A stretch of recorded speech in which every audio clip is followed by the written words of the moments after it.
Hey guys, today we'll be doing some more examples, but this time on a velocity time graph.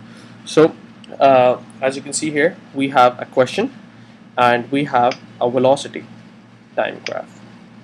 So, velocity in meters per second and time. So, let's see the question. Renata Gas did it again. I don't know what this means because this is such a useless phrase.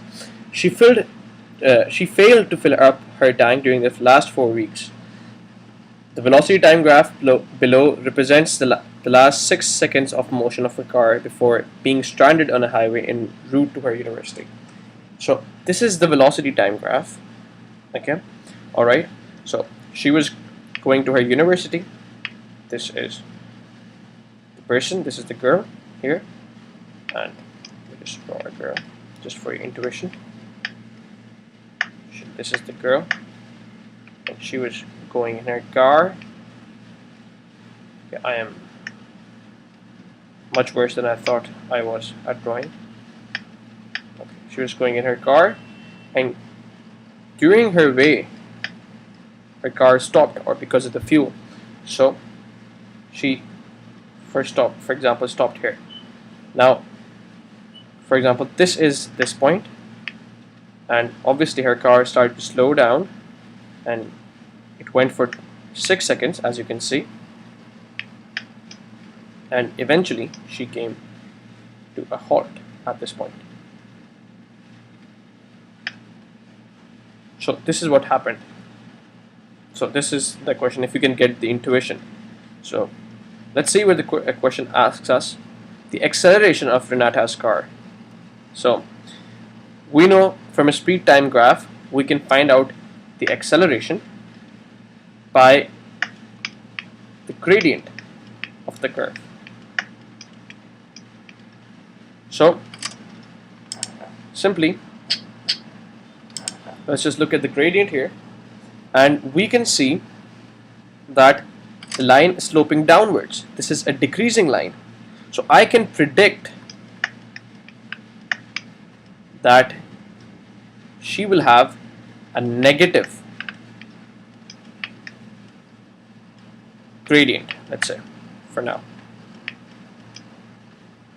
The gradient would be negative, and you should be able to predict it as well because it's a decreasing line.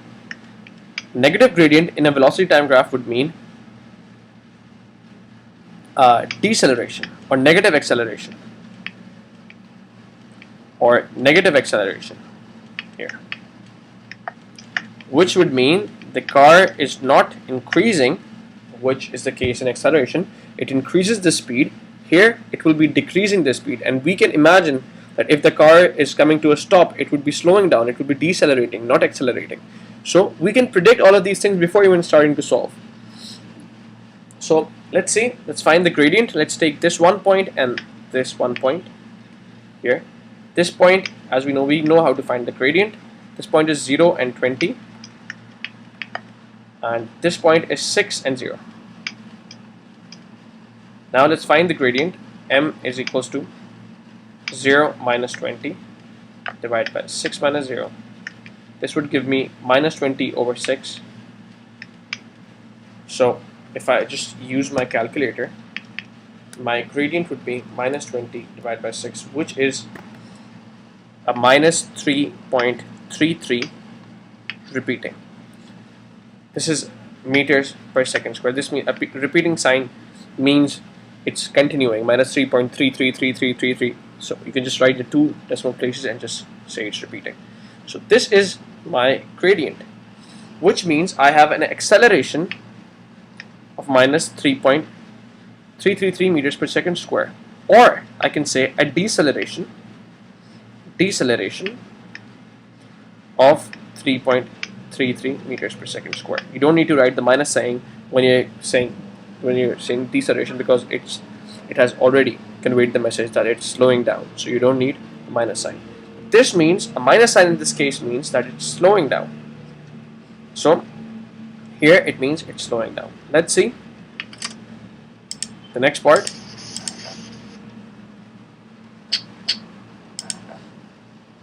So this means the second part is the distance traveled during her last 6 seconds of motion. So for a velocity time graph, if you remember,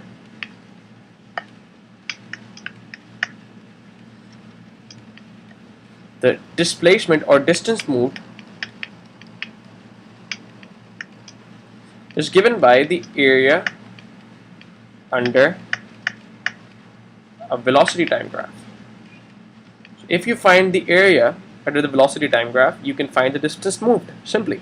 So now, since here the question says the last 6 seconds as in this entire time interval, so you have to find this distance,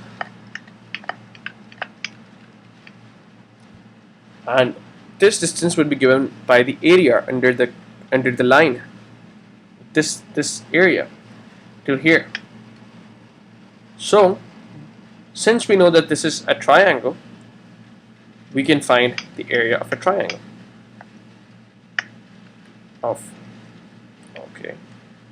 triangle, and the area of triangle is half times base times height.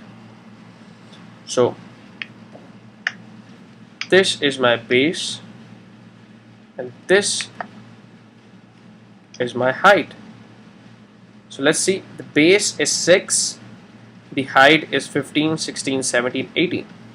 So let me just substitute this in my formula, half times 6 times 18. If you do not understand this, just watch the previous videos on area under the curve and you will understand how we reached here. So half times 6 times 18. So let's just do some cutting here and there. 3 times 18. So the area is 3 times 18 is 48, if I am not wrong. Let me just check. Sorry, 54. I'm really sorry. This is a 54.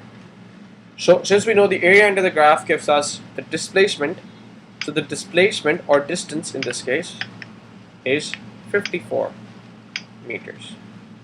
So she moved a distance of 54 meters before she actually came to a stop. So guys, if this is clear to you, so we'll be doing a couple of more examples to make it more clear before we move on to the next topic. If you have any more problems, just watch the next videos and you will understand. Thanks for watching, guys.